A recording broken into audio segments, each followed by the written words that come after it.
अस्सलाम वालेकुम दोस्तों, कैसे आप सब। तो मैं शुरू कर रही हूँ तवाफ़ आरज़ू पार्ट 7।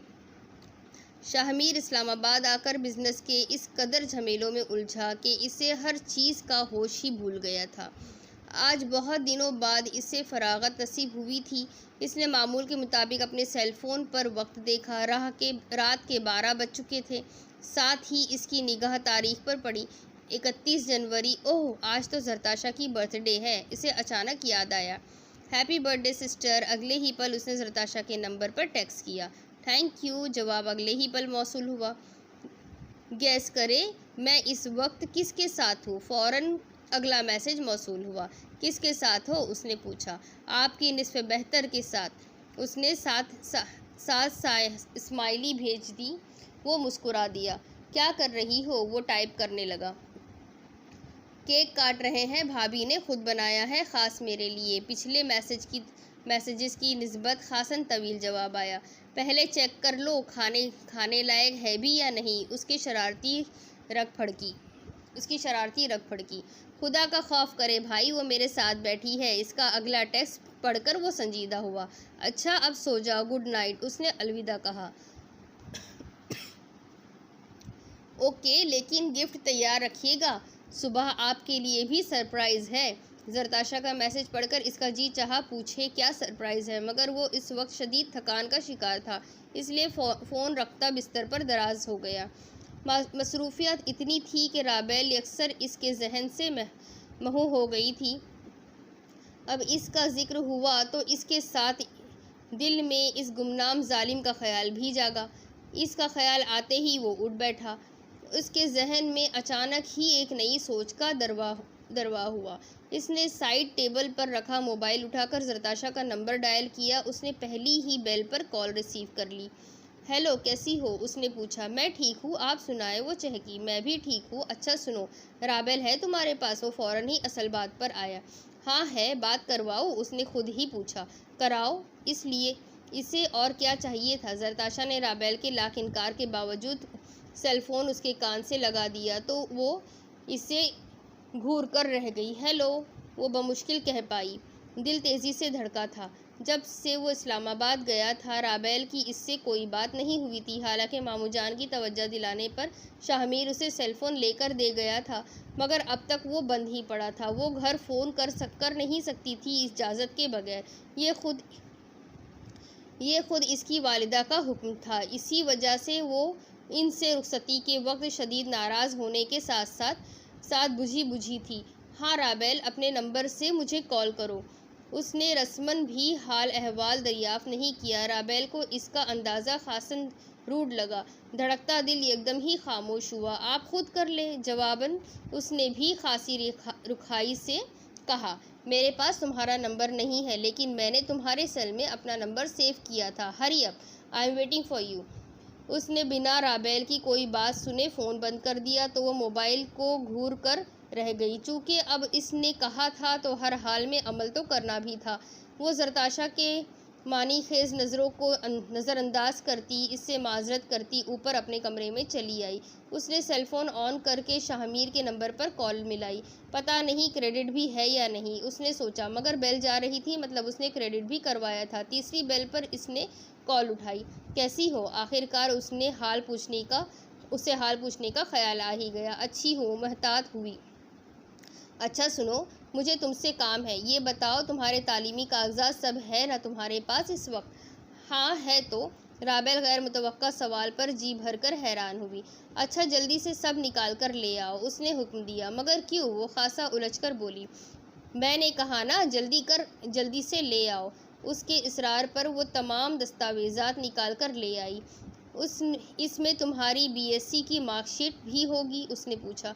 हाँ है तो सही। राबेल ने फ़ाइल में लगी बीएससी की मार्कशीट निकाल कर देखी। गुड, इस पर तुम्हारा सीट नंबर भी दर्ज होगा यकीनन। यूँ करो, मुझे टेक्स्ट कर दो, इनफैक्ट इसकी तस्वीर बनाकर व्हाट्सअप कर दो। उसने पहले वाला इरादा रद्द कर दिया। मगर क्यों, वो पूछे बिना ना रह सकी। मैं जो कह रहा हूँ इसलिए। अच्छा जल्दी भेजो, मैं इंतज़ार कर रहा हूँ। लेकिन मेरे पास व्हाट्सअप नहीं है, इसने मसला बयान किया। तो इंस्टॉल करके एक्टिवेट कर लो, उसने मसले का हल बताया। मुझे घर के वाईफाई का पासवर्ड नहीं मालूम। इसने नया मसला पेश किया। तुम्हें कुछ मालूम भी है पागल लड़की। वो नींद से बेहाल हुआ जा रहा था, इसलिए ख्वामखा हाइपर भी हो रहा था। राबेल को शदीद ताव आया। आप ही मना फरमाते हैं कि आपकी प्राइवेसी में ना घुसा जाए। सिया है पासवर्ड, अब जल्दी करो। इसने बिना बहस के फ़ोन रखा। इसे 10 मिनट का इंतज़ार करना पड़ा। राबेल ने तस्वीर भेज दी तो वो मुस्कुराया। अब ये राज तो खुल ही जाएगा कि तुम्हारी आंखें इस लड़की जैसी है या तुम बजाते खुद वही हो। उसने मसरूर होकर खुद कलामी की। वो अब मज़ीद वक्त ज़ाय नहीं करना चाहता था, इसलिए उसने अगले ही दिन मालूमात लेने का मंसूबा बनाया। क्योंकि इस वक्त तो रात हो चुकी थी, सो इसने सोने में ही आफियत जानी। दूसरी जानिब राबेल सोने तक शाहमीर के रवैये से उलझी ही रही। अगले दिन ऑफिस में दिन गुजार कर शाम ढले घर पहुंचा तो वाकई एक सरप्राइज़ इसका मुंतज़िर था। उसने लाउंज में कदम रखा तो सामने ही आगा जान और जरताशा को मौजूद पाया। इसे खुशगवार देखकर खुशगवार हैरत ने अपने घेरे में लिया। जरताशा इसे देखते ही उठ खड़ी हुई। अस्सलाम वालेकुम भाई। वालेकुम अस्सलाम। शाहमीर ने जरताशा की पोनीटेल को दाएं हाथ की उंगली से छुआ। सलाम बाबा जान। वो आरफीन शाह के आगे झुका। वालेकुम अस्सलाम। उन्होंने दोनों हाथों से इसके सर पर दस्ते शफ़क़त दराज किया। इस सरप्राइज़ की बात कर रही थी तुम? वो सीधा हुआ। जी बिल्कुल, मैं जलालपुर से इस्लामाबाद इतनी दूर सिर्फ़ और सिर्फ अपना गिफ्ट वसूल करने ही आई हूँ। वो इठलाई। किस कदर नदीदी हो ना तुम। उसने सर को दाएं बाएं अफसोस से घुमाया। वैसे खैरियत से आमद हुई ना आपकी? वो संजीदा होते हुए बाबा जान की तरफ मुतवज्जा हुआ। खैरियत से बल्कि खुशखबरी से। वो मुस्कुराए। कल दोपहर जरताशा के ससुराल वाले आए थे। शादी की तारीख फाइनल कर गए हैं। तुम्हें फ़ोन पर इतला करना कुछ मुनासिब ना लगा तो हम लोग खुद ही चले आए। उन्होंने इसे तफसील से बताया। ज़बरदस्त, ये तो बहुत खुशी की खबर है। मुबारक हो आपको बाबा जान। इसकी खुशी वाकई काबिले दीद है। अब पूरे घर पर मेरी ही हुक्मरानी होगी। उसने जरताशा को चिढ़ाया। जरताशा मुंह बनाकर रह गई, जबकि आरफीन शाह किसी और ही सोच में डूबे हुए थे। आप लोग बैठे, मैं फ़्रेश होकर आता हूँ। वो इनसे माजरत करता फ़्रेश होने के लिए चल दिया, मगर प्यास महसूस हुई तो कमरे में जाने की बजाय वो किचन की जानिब बढ़ गया। उसने किचन में पहला कदम रखा ही था कि वो किसी से ज़ोर से टकराया। इससे पहले कि वो कुछ समझ पाता, उसका पाँव फिसला। इसने अपने बचाव के लिए सामने वाले का सहारा लिया, मगर सामने वाला भी शायद अपना तवाज़न बरकरार नहीं रख पाया। नतीजतन वो दोनों अगले पल ज़मीन पर गिर चुके थे। उसने नज़र उठाकर सामने वाले को देखा तो राबेल को देखकर वो हैरत ज़दा हुआ। इसे कम से कम इसकी यहाँ मौजूदगी की तवक्का नहीं थी। अब सिचुएशन कुछ यूँ थी कि शाहमीर ज़मीन पर चित लेटा सीधा गिरा पड़ा था और राबेल उसके ऊपर, उसके बिल्कुल रूबरू। राबेल ने दोनों हाथ इसके कंधों पर रखकर जैसे ही उठना चाहा, वो ज़ोर से कर रहा। कितना वज़न है तुम्हारा? राबेल उसे घूरती बमुश्किल उसी के सहारे उठ खड़ी हुई तो उसने भी जैसे तैसे करके उठने की कोशिश की। मार्बल की फर्श पर गिरने से इसकी कमर पर शदीद चोट लग गई थी। इससे उठते ही दर्द की ठेसे उठती महसूस हुई, मगर वो जब्त कर गया। तुम यहाँ इस्लामाबाद में? वो कहे बिना रह ना सका। जी, वो मामू जान ने इसरार किया था। जरताशा की शादी की शॉपिंग भी करनी थी, इसलिए इसके साथ। और वो कहते कहते खामोश हो गई। और क्या? उसने पूछा। यूं ही कुछ नहीं, टाल गई। अच्छा पानी पिला दो अब, इसने खासे रौब से कहा। राबेल खामोशी से फ्रिज खोलकर पानी की बोतल निकालकर ग्लास में पानी उंडेलने लगी तो वो महूसा उसे देखने लगा। वो सुर्ख रंग के सूट में मलबूस, बालों की चोटी किए, गले में दुपट्टा फैलाए, बहुत सादा मगर जाज़िबे नज़र दिखाई दी। राबेल ने ग्लास उसे थमाया तो वो घूंट घूंट पीने लगा। तुम्हें याद है वो सियाह नकाब वाली लड़की जरताशा ने तुम्हें जिसके बारे में बताया था? आज मेरी इससे मुलाकात हुई है। राबेल बाहर निकलने वाली थी जब शाहमीर की आवाज़ ने उसके कदम जकड़ लिए। कब? वो हैरत ज़दा सी पलटी। वो नकाब वाली तो राबेल खुद थी। फिर शाहमीर किसकी बात कर रहा था? बहुत ही हसीन लड़की है यार, मरती है मुझ पर। उसने पानी ख़त्म करके ग्लास काउंटर पर रखा। तो आप मुझे क्यों बता रहे हैं? राबेल को अपने लिए ये अल्फाज कुछ पसंद ना आए, इसीलिए ख़ासी रुखाई से बोली। इसकी एक लॉजिक है। वो मुस्कुराया। वो क्या? उसने पूछा। आफ्टर ऑल तुम मेरी बीवी हो और तुम्हें पता होना चाहिए कि मैं तुमसे नहीं बल्कि किसी और से मोहब्बत करता हूँ। उसने दोनों बाजू सीने पर बांधकर दरवाजे से टेक लगाई। किससे? राबेल जानते बूझते फिर से पूछ बैठी। वो सियाह नकाब वाली जो मुझसे बहुत मोहब्बत करती है। उसकी आंखें कितनी दिलकश है। शाहमीर ने राबेल को गहरी नज़रों से देखा। उसने कभी आपसे कहा कि वो आपसे मोहब्बत करती है? उसने यूं ही इसे लाजवाब करने को पूछा। आंखें बोलती हैं मेरी जान। उसकी आंखों से मोहब्बत छलकती है। शाहमीर बड़े मूड में था। ये भी तो हो सकता है कि वो मोहब्बत किसी और के लिए हो। राबेल ने अपनी तरफ से खासी माकूल बात की। हो ही नहीं सकता। वो 100% मुझसे ही मोहब्बत करती है और अब मुझे भी एहसास हो गया है। I don't deserve dull and boring life partner like you. इसने राबेल को देखकर बुरे बुरे से जाविये बनाए। ऑल बिलफर्ज, अगर मैं सब फरामोश करके तुम्हें एक्सेप्ट कर भी लूँ, वो एक पल को तो कुफ के लिए रुका। राबेल को अपनी धड़कन रुकती हुई महसूस हुई। वो हमतन गोश थी। तो भी तुम्हें ना तो मुझसे कोई दिलचस्पी है और ना ही मुझसे मोहब्बत। एम आई राइट? उसने संजीदा शक्ल बनाई। राइट। राबेल ने निगाहें चुराई। इसीलिए मैंने सोचा है कि मैं उस लड़की को दिन रात एक करके ढूंढ लूँगा। वो मुस्कुराया। इसे खासा लुत्फ़ आ रहा था राबेल को छेड़ने में, और इसकी रूहानी शक्ल देखने लायक थी। अगर वो ना मिली तो? उसने शाहमीर की आंखों में झांका। तो सिंपल, मैं किसी इंटरेस्टिंग और शौक सी लड़की से शादी कर लूँगा जो दिलचस्प हो, हर वक्त किताबों में घुसकर ना बैठे, और ख़ास कर इसे मेहमानों को पेश करने के लिए खीर होटल से ना मंगवानी पड़े। इसकी आखिरी बात पर राबेल जी भर कर शर्मसार हुई। आप चाहे इस नकाब वाली से शादी करें या किसी भी अला बला से, मुझे परवाह नहीं। आपकी ज़िंदगी, आपकी मर्ज़ी। वो बात मुकम्मल करती बमुश्किल आंसू जब्त करती किचन से बाहर निकल गई। भाई बहुत ही अकड़ू है ये लड़की।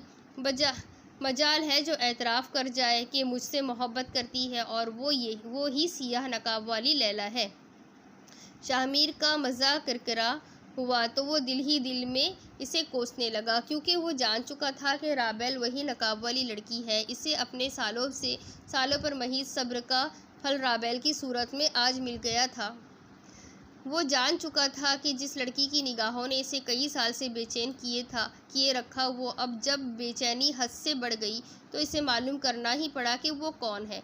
उसने सुबह होते ही अपने एक कलीग को कॉल करके राबेल का सीट नंबर नोट करवा कर तफसील हासिल की। अगर इसके पास नकाब वाली लड़की का सीट नंबर होता तो वो बआसानी इसका नाम पता मालूम कर सकता था। शादी के बाद इसे कई बार शक गुजरा कि राबेल ही वो लड़की है। जो नज़रों का सिलसिला इस लड़की ने शुरू किया था, राबेल के आने के बाद वो फिर से चल पड़ा था। शाहमीर को राबेल की मौजूदगी में अक्सर वही निगाहों का झुलसा देने वाली तपिश महसूस होने लगी थी, और खुसूसन इसका शक इस रोज़ गहरा हुआ जब वो जहलम जाते हुए नकाब करके इसके सामने आई थी। इसलिए राबेल की सीट नंबर के ज़रिए उसने ये पता करवाया कि क्या ये सीट नंबर सेक्शन ए के ब्लॉक नंबर 3 की सीट नंबर 9 का सीरियल नंबर तो नहीं। मालूम करने पर जवाब मुसब्बित मिला था। ये गनीमत था या था मौजज़ा। इसे इस लड़की का सेक्शन, ब्लॉक और इसकी नशिस्त की जगह मुकम्मल याद थी। ओह, तो मोहतरमा वही है। मेरा शक ठीक निकला, मगर वो तो मुझे पहचानती है। फिर उसने कुछ कहा क्यों नहीं? शायद मैंने इसे मौका ही नहीं दिया था, या फिर उसने शर्म झिझक के मारे नहीं कहा। इसने मालूम पड़ने के बाद सोचा था, और जब वो सामने आई तो इसने इस तरफ तंग करने के लिए ये सारी बातें की, तो इसे अंदाज़ा हुआ कि ये सब वो अना के मारे नहीं कह रही। लगता है मोहतरमा को समझाना ही पड़ेगा कि मोहब्बत में अना नहीं होती। अगर होती हो तो खासी नुकसानदा साबित होती है। वो कॉलर झाड़ता नई सोचों में भटकता अपने कमरे की जानिब बढ़ गया। रात गहरी हुई तो मरते क्या ना करते कि मज़दाक इसे शाहमीर के कमरे में जाना ही पड़ा। इसके सब की उसने सबकी मौजूदगी में ही जरताशा के साथ सोने की ख्वाहिश का इजहार किया था, मगर जरताशा ने साफ मना कर दिया। भाई के कमरे में सोए ना आप, उसूलन वही आपका कमरा है। आरफिन शाह और शाहमीर की मौजूदगी में वो जरताशा की इस बेवकूफ़ सी शरारत पर डूब मरने को हुई। वो कमरे में दाखिल हुई तो शाहमीर सामने बेड पर दराज लैपटॉप में मसरूफ़ दिखाई दिया। उसने कमरे में चारों एतराफ़ निगाह दौड़ाई। सामने ड्रेसिंग रूम और बाथरूम था, तो एक दीवार के साथ खूबसूरत सा बुक रैक और कंप्यूटर रखा था, जबकि बेड के पैरों वाली साइड पर दरवाजे वाली दीवार के साथ सोफ़ा नुमा चेयर रखी थी, जिन पर कम से कम कोई भी लेटने का तसव्वुर तो नहीं कर सकता था। वो कदम कदम चलती बेड के करीब चली आई। शाहमीर ने नज़र उठाकर इसे देखा और जी चाहा कि देखता ही जाए, मगर इसने दिल को डांट डपट कर समझाया, अगर तुम ये सोच रही हो कि तुम्हारी आमद का एराज़ मैं यहाँ फर्श पर चादर बिछाकर दराज हो जाऊँगा, वो भी रात भर के लिए, तो तुम बिल्कुल गलत सोच रही हो। अजब चिढ़ाने वाली मुस्कुराहट रुखसा थी इसके चेहरे पर। राबेल अंदर ही अंदर किलबिला कर रह गई। शाहमीर ने बेड पर रखे कुशन्स उठाकर दरमियान में एक लाइन सी खींच दी, गोया आप बॉर्डर के उस पार और हम इस पार। सोना है तो इस तरफ सो जाओ। मुझे तो यूं भी अपनी महबूबा की याद सताई जा रही है, तो हम तो शायद रात भर जागेंगे। उसने यूं ठंडी आह भरी, गोया सदियों से अपने महबूब से बिछड़ा हुआ कोई आशिक हो। राबेल को अपने ही रूप से जलन हुई। पहल तो इसने सोचा इसे बता दे कि राबेल ही वो लड़की है जिसकी इसे तलाश है, मगर फिर सोचने लगी, अगर इसे मुझे इस रूप में कबूल करना होता तो वो कर चुका होता। कहीं मेरे बताने से वो मेरे गुमनाम रूप से भी मुँह ना मोड़ ले। सो ये अक़दा इसने बंद ही रहने दिया। वो सोचों के धारे में बहती, कुछ झिझकते हुए बिस्तर पर दराज हो गई। उसकी मौजूदगी में इसी के साथ एक बेड पर सोना इंतहाई अनकंफर्टेबल अमल था, लेकिन अब मजबूरी थी। वो जरताशा और मामूजान पर हरगिज़ अपने रिश्ते की हकीकत वाज़ेह नहीं होने देना चाहती थी। चंद ही लम्हे सरके थे कि लैपटॉप पर मध्यम से सुर बिखरने लगे। वो भी मुतवज्जा हुई। कभी सोचा न था मैंने मोहब्बत इस तरह होगी। नुमाया मेरी आँखों में बातों से फलक पर बारिशों के बाद बिखरी कौसे क़ज़ह जैसी, समंदर के किनारे पानियों पर तैरने वाली हवा जैसे। राबेल को एक एक लफ्ज़ शाहमीर के दिल की तर्जुमानी करता हुआ महसूस हुआ, मगर अफसोस, काश ये जज्बे मेरे ही लिए होते। उसने सोचा और कानों पर तकिया रख लिया। इस तरह की अब कोई आवाज़ इसकी समाअत तक दस्तरस हासिल नहीं कर सकती थी, जबकि शाहमीर कमरे की नीलगो रोशनी में जागता रहा, अलग कमरे से एक कमरे और एक कमरे से एक बिस्तर की तरह। मैं तुम्हारे और अपने दिलों की तमाम फासले धीरे धीरे समेट लूँगा, इसने सोचा और मसरूर सा होकर लैपटॉप ऑफ करता सोने की तैयारी करने लगा। वो नहा कर निकली तो गीले बाल तौलिए में जकड़े हुए थे। उसने बेपरवाह अंदाज में बालों को तौलिए से आज़ाद किया तो कई छींटे पीछे खड़े शाहमीर पर जा गिरे। वो बिना शर्ट पहने खड़ा था। एक तो ठंडा ठार मौसम और ये शबनम के कतरे इसके जिस्म पर गिरे तो वो कलबला कर रह गया। राबेल फ़ौरन घबरा कर पलटी। आप कब आए? जब वो नहाने घुसी थी तो वो कमरे में नहीं था, इसलिए वो खासे लापरवाह अंदाज में नहाकर बरामद हुई थी।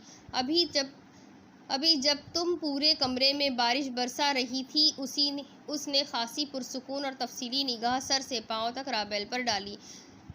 ग्रे कलर की ब्रीज की शर्ट, शॉर्ट शर्ट और उसके साथ निस्बतन तंग ट्राउज़र, जिससे टांगें बिल्कुल नुमाया नहीं होती थी। किसी फ्रेम में ढला खूबसूरत सरापा गोया फुर्सत से तराशा गया हो। सियाह गीले बाल जिन पर सफ़ेद मोती से चमक रहे थे और निखरा धुला चेहरा, गुलाबी होंठ, सफ़ेद और गुलाबी रंगत और आँखें, इन पर आकर तो शाहमीर के अल्फाज भी ख़त्म हो जाते थे। राबेल ने भी इसकी नज़रों के ताक़ुब में ख़ुद पर एक निगाह डाली तो ख़ुद को दुपट्टे के बिना पाकर फ़ौरन बेड की तरफ हैंगर में रखे हुए दुपट्टे की जानिब बढ़ी। शाहमीर इसकी इस अदा पर दिलजान से फ़िदा होकर रह गया।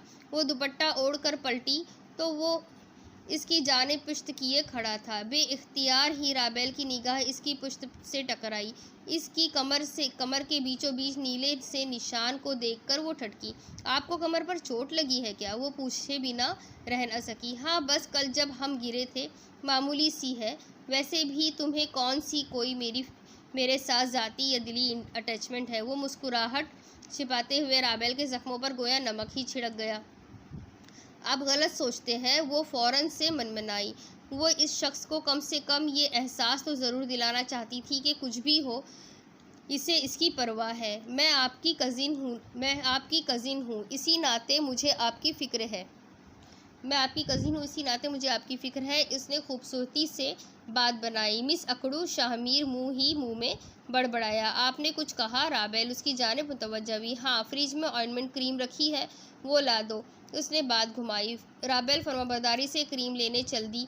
वो लौटी तो वो मुख्तलिफ़ किस्म की कमर चोट वाली एक्सरसाइज करने में मसरूफ़ था। क्रीम इसने इसके सामने लहराई। शुक्रिया। उसने शुक्रिया के साथ वसूल कर ली। उसने क्रीम खोलकर अपनी कमर पर लगानी चाही तो किसी तरीके से हाथ नहीं पहुंच रहा था। क्रीम लगाना मुश्किल हो रहा था। मैं लगा देती हूँ, राबेल ने इज़राहे हमदर्दी ऑफ़र की। नेकी और पूछ वो मुस्कुराते हुए इसको क्रीम थमाता बेड पर इसकी जानिब पुश्त किए दराज हो गया तो राबेल ने झुककर मुतासिरा जगह पर अच्छी तरह मसाज कर दिया। मैंने इस नकाब वाली लड़की का पता करवाना शुरू कर दिया है, वो बोला। फिर राबेल का दिल एकदम अचाट सा हुआ तो क्रीम बंद करती पीछे हट गई। बहुत जल्द मुझे उसका पता चल जाएगा, फिर देखना मैं सीधा जाकर उसे प्रपोज़ करूँगा। वो मसरूर हुआ। ये तो अच्छी बात है, मगर पहले एक बार इसका चेहरा ज़रूर देख लीजिएगा। राबेल ने खुद को लापरवाह साबित करना चाहा। वो किस लिए? शाहमीर सीधा हो बैठा। इसलिए कि कहीं वो आपकी उम्मीदों पर पूरा ना उतरे, मतलब उसकी सिर्फ आंखें ही खूबसूरत हो। अपनी तरफ से उसने शाहमीर को डराना चाहा। कोई मसला नहीं, वो जैसी भी हो मुझे कबूल है। देखना बहुत जल्द मुझे ही पता चल जाएगा कि वो कौन है और फिर वो और मैं एक हो जाएंगे। उसने तफसीली निगाह राबेल के चेहरे पर डाली और शर्ट पहनता बाहर निकल गया, जबकि राबेल के जहन ने इसे एक नई उम्मीद दिला दी। शाहमीर को खुद पता चल जाएगा कि मैं ही वो लड़की हूँ तो वो खुद ही मुझे कबूल कर लेगा। आस बंधी तो वो नए सिरे से जी उठी। इजहार इश्क से फ़रार की एक नई राह सूझी तो वो मुतमईन हो गई। एक हफ्ते बाद ज़रताशा और आरफीन शाह जलालपुर वापस रुखसत हुए तो राबेल की उदासी हद से ज़्यादा हो गई। ज़रताशा ने दिन रात करके अपनी शॉपिंग मुकम्मल की थी और साथ ही साथ ज़बरदस्ती राबेल की भी मुकम्मल करवाई थी। उसने आरफीन शाह के साथ ही वापस जाने का इरादा ज़ाहिर किया तो आरफीन शाह के साथ इसरार पर इससे यहीं रुकना पड़ा। हाँ, तुम मेरे साथ ही चलना वापस। वैसे भी बीवियां अपने शौहरों के साथ ही अच्छी लगती है। राबेल के मुताबिक शाहमीर ने ये सब आरफीन शाह के सामने अपने नंबर बनाने के लिए कहा था, लिहाजा अब शाहमीर के साथ चंद दिन और रहना था। वो घर में पड़ी बोर हो रही थी तो टीवी ऑन करके शाहरुख खान की फिल्में देखने लगी और फिर जैसे ये मामूल सा बन गया, उसने शाहरुख खान की तमाम फिल्म ड्राइवर से मंगवा ली और दिन रात उन्हें देखने में ही मशगूल रहती। सिर्फ खाने और सोने का ही वक्फा होता था बीच में। शाहमीर सुबह 9 बजे ऑफिस जाता तो मसरूफियत इस कदर होती कि रात गए ही घर लौटता। ज़रताशा की शादी की तारीख नज़दीक पहुंची तो बाबा जान और अम्मा जान की कॉल्स भी दिन ब दिन बढ़ने लगी कि जल्दी वापस आओ, 10 दिन रह गए हैं, कभी 8 दिन रह गए हैं, वगैरह वगैरह। लेकिन वो काम निपटाने में मसरूफ़ था, सिवाय नहीं बार बार टालता रहता। सूरत हाल यहाँ तक आ पहुँची कि ज़रताशा की शादी में सिर्फ 4 दिन बाकी थे, इसलिए उसने सुबह रवानगी का मुकम्मल इरादा कर लिया। इसलिए वो आज दोपहर को ही घर चला आया। इसने राबेल को वापसी के बारे में आगाह करना चाहा तो वो फिर से कंप्यूटर के आगे बैठी शाहरुख खान की फिल्म देखने में इस कदर मसरूफ़ थी कि उसे पीछे किसी की मौजूदगी का एहसास तक ना हुआ। ये घर है या सिनेमा हॉल? वो ज़ाहा चिढ़कर आवाज़ बुलंद बोला तो राबेल ने पलटकर इसे देखा। जो आप समझना चाहें, वो इत्मीनान से बोली। अच्छा, फिर मेरे ख्याल से ये पागल खाना है जिसमें वाहिद तुम पागल हो। इसे खासन ताव आया। कह तो आप ठीक रहे हैं, दिल तो पागल है, मैं भी हो जाऊं क्या? तो क्या होगा? अब वो अब भी पुरसुकून ही थी। सुबह गाँव जाना है, पैकिंग कर लेना। वो इसे मुतल्ला करता चेंज करने वॉशरूम में घुस गया तो राबेल वापस फिल्म की जानिब मुतवज्जा हुई। उसने पूरे फरवरी और मार्च के हाफ में तकरीबन शाहरुख खान की तमाम फिल्में देख ली थी। जो बची थी उनमें सिर्फ इसकी गेस्ट अपीयरेंस ही थी। ये इसे नेट सर्च से मालूम पड़ा था। टॉप ऑफ द लिस्ट जो इसकी हार्ट फेवरेट बन चुकी थी, इनमें सरे फहरिस्त दिल तो पागल है, दिलवाले दुल्हनिया ले जाएंगे, कुछ कुछ होता है, स्वदेश, दिल से, कभी खुशी कभी गम, मोहब्बतें, ओम शांति ओम, चलते चलते, देवदास, चेन्नई एक्सप्रेस और हैप्पी न्यू ईयर्स थी। जब तक शाहमीर फ्रेश होकर आया, ज़माना दीवाना का एंड चल रहा था। मैं मार्केट तक चल रहा हूँ, चलोगी? उसने यूं ही ऑफ़र की। इतने दिन से वो घर में बंद थी और आखिरी टाइम में बाहर ले जाना याद आया था। जी नहीं शुक्रिया, उसने सहूलत से इनकार कर दिया तो वो अकेला ही चला गया। वापस लौटा तो रात हो चुकी थी। राबेल, आज मैं तुम्हें बहुत अहम फ़ैसला सुनाने वाला हूँ। उसने लाउंज में सोफ़े पर नीम दराज डाइजेस्ट पढ़ती हुई राबेल को मुखातिब किया। इसकी धड़कन उथल पुथल सी हुई। मतलब इसे मालूम पड़ गया था, लेकिन मैं खासे स्पेशल तरीके से तुम्हें बताना चाहता था। चलो मेरे साथ। उसने राबेल का हाथ थामा तो वो दिल की उथल पुथल होती धड़कनों को संभालती बिना एक भी लफ्ज़ कहे उसके साथ चल दी। वो इसे लिए घर की बालाई मंजिल पर चला गया, जहाँ टेरेस पर खूबसूरत मोमबत्तियाँ रोशन थी और एक छोटी सी मेज़ पर खाना चुना हुआ था। मेज़ के दोनों एतराफ़ कुर्सियाँ रखी थी। शाहमीर इसे लेकर आगे बढ़ा। वो दोनों नशिस्त पर विराजमान हुई। तो फाइनली तुम मुझे एक्सेप्ट करने वाले हो, ये जान लेने के बाद कि मैं वही हूँ। राबेल ने कैंडल लाइट्स का यही मकसद समझा। पहले खाना फिर बातें। वो मुस्कुराया तो राबेल ने बिना कोई एतराज़ किए सर झुका दिया। बहुत ही रोमानी माहौल में दोनों ने चाइनीज़ डिनर किया, जैसे शाहमीर ने ख़ास मुलाजिम से कहकर अरेंज करवाया था। डिनर ख़त्म हुआ तो शाहमीर खासा संजीदा हो गया। मैंने तुम्हें कहा था ना कि मैं बहुत जल्द मुझे उस लड़की का पता चल जाएगा। वो एक पल को रुका। राबेल की लरसती पलकें और मसरूर चेहरा इससे सच बताने लगा। शाहमीर का फ़ैसला एकदम ही बदला। मुझे इस लड़की का पता नहीं चल सका। अब वो खुद से तो मेरे सामने आने से रही, इसलिए मैंने किसी और से शादी करने का इरादा कर लिया है। शाहमीर ने बात मुकम्मल करके राबेल का धुआं होता चेहरा देखा तो बमुश्किल हंसी कंट्रोल की। कौन है वो? उसने बमुश्किल आंसू पीते हुए पूछा। वो क्या सोचे बैठी थी और हो क्या गया था? शाहमीर की सिट्टी बिट्टी गुम सी हो गई कि उसने सोचा ही नहीं था कि किस लड़की का नाम ले। उसने जहन को अच्छी तरह से हाजिर करके इर्द गिर्द की तमाम लड़कियों पर नज़रसानी की तो एक नाम याद आ ही गया, अरीशा। वो फट से बोला। कौन अरीशा? उसने फिर से पूछा। मेरी आइडियल और मेरी दूर की कज़िन है। जरताशा की शादी में शायद आए, मिलवाऊंगा तुम्हें, उसने एहसान के से अंदाज में कहा। राबेल का जी चाहा उठकर कहीं गायब हो जाए, लेकिन शाहमीर क्या सोचेगा? इसी बात ने इसे काफ़ी देर वहीं बैठकर इधर उधर की बातें करने पर मजबूर कर दिया। आज जरताशा की मेहंदी थी, इसलिए शाहमीर सुबह से ज़रूरी अमूर निपटाने में मशगूल था, जिनमें फ़ंक्शन का अरेंजमेंट सरे फहरिस्त था। फ़ंक्शन का इंतज़ाम इसने बाहर लॉन में करवाया। खूबसूरत गुलाब के फूलों और मोती के फूलों से की गई आराइश और बीच बीच में कहीं कहीं सियाह का इम्तिजाज भी मौजूद था। सहपहर का वक्त था जब ख़ास मेहमानों की आमद शुरू हुई और कुदरती सी बात है अरीशा भी इनमें शामिल थी। आगे क्या होता है और किस तरीके से ये उसके सामने अपने आप को प्रपोज़ करती है कि मैं ही वो नकाब वाली लड़की हूँ, ये जानने के लिए मेरे साथ बने रहिए और इस चैनल को सब्सक्राइब कीजिए। बहुत जल्द मैं आपके आगे स्टोरी का आखिरी पल्ला सामने रखती हूँ। इंशाल्लाह फिर मिलेंगे। अल्लाह हाफ़िज़।